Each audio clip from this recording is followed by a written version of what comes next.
ময়মনসিংহের ফুলবাড়ী উপজেলার রাধাকানাই ইউনিয়নে ইসলামী ছাত্র আন্দোলনের ইউনিয়ন সম্মেলন ও ইফতার মাহফিল অনুষ্ঠিত হয়েছে।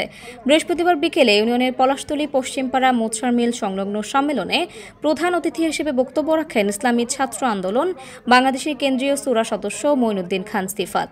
বক্তব্যে তিনি বলেন, বিগত আওয়ামী লীগ সরকার শিক্ষা ব্যবস্থা সহ দেশের নৈতিকতা ধ্বংস করেছে। বলেন, ইসলামী ছাত্র আন্দোলন শিক্ষা প্রতিষ্ঠানে নৈতিকতা ভ্রষ্ট শিক্ষার্থীদের সঠিক পথে নিয়ে আসতে কাজ করে।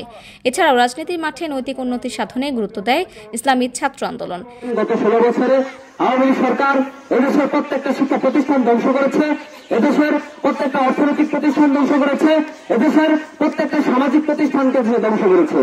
এতে আমার দেশের যতটা ক্ষতি হয়েছে তার চাইতে বেশি ক্ষতি হয়েছে এদেশের মানুষের নৈতিকতাকে সে ধ্বংস করে দিয়েছে। আমরা দেশের রাজনীতি কোন দিকে যাবে, কোন দিকে আসবে, সেটা আমাদের মুখ্য নয়। আমাদের প্রধান লক্ষ্য উদ্দেশ্য হচ্ছে এদেশের ছাত্রদেরকে একটা সঠিক রাস্তায় নিয়ে আসা। জোরবাড়িয়া বালিকা ও দাখিল মাদ্রাসার সহ সুপার মাওলানা রফিকুল ইসলামের সভাপতিত্বে অনুষ্ঠানে প্রধান বক্তা ছিলেন ইসলামী ছাত্র আন্দোলন ফুলবাড়িয়া উপজেলা শাখার সভাপতি সাব্বির আহমেদ। অনুষ্ঠানে রাধাকানাই ইউনিয়নের ইসলামী ছাত্র আন্দোলন শাখার নতুন কমিটি ঘোষণা করা হয়। এতে সভাপতি পদে রেজাউল করিম, সহসভাপতি রাকিবুল ইসলাম, সাধারণ সম্পাদক মাসুদ করিম এবং সাংগঠনিক সম্পাদক পদে তোফাজ্জল হোসেনের নাম ঘোষণা করেন অনুষ্ঠানের প্রধান অতিথি মঈনুদ্দিন খান সিফাত। পরে তাদের শপথ বাক্য পাঠ করান তিনি।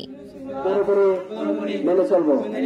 আল্লাহ পাক রব্বুল আলামিন আমাকে এই পবিত্র দায়িত্ব পালন করার তৌফিক দান করুন।